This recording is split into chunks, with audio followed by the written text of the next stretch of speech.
उनको भी जाना है।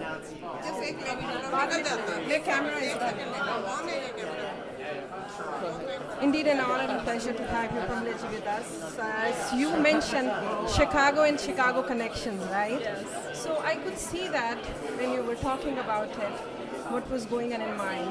So let's hear from you as a woman to a woman. Father wanted you to be a doctor, engineer, or lawyer, and he never expected you to be a congresswoman. No. So what was the reaction last year? Well, they are so proud of me, and my mother came for my swearing in, and she was, in tears. She follows everything that I do.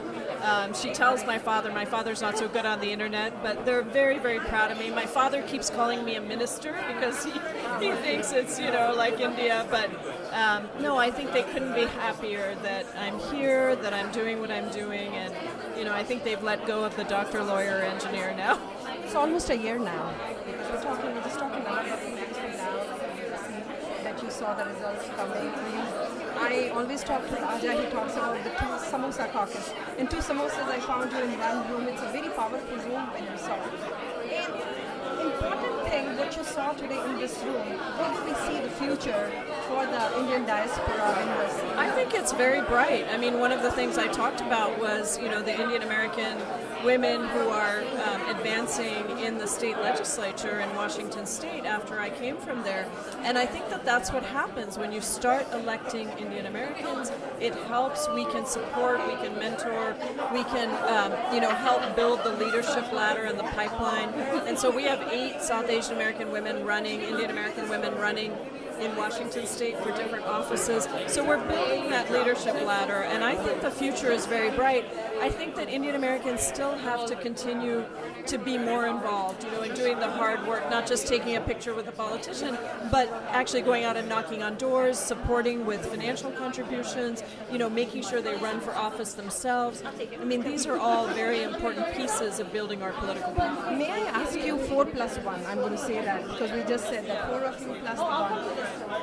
Does it make a difference when you have your own? Because the amount of number of people that we have and the presence we should have, we are still not there. There is a big vacuum. I think there is a big vacuum, and a lot of what I have spent my time doing is trying to speak to Indian Americans, but also to immigrants across the country. And I think that now we all have to use our platforms to help do that. It's not enough just to be a legislator and to write bills, but to really think about how we're advancing the understanding of what it takes to run for office and win, because it's difficult. It's very, very difficult. But we also need to make sure that our community is supporting us so that we can stay here. So both things, I think, are true, and there is a vacuum, and we need to continue to build that power, because Indian Americans are still not seen as the political power that we should be seen as. Because I just spoke to someone actually. I was talking to Ram. We were treated like we don't go and vote.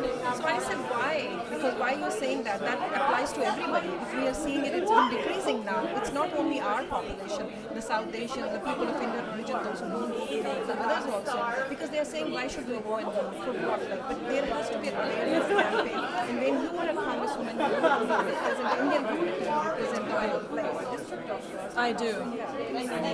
Recent, I would like you to share about your experience, a family which was about to be deported, because you belong to everyone, and that's what we are celebrating. And we Indians are known for this, that we embrace everyone. It's not only my community.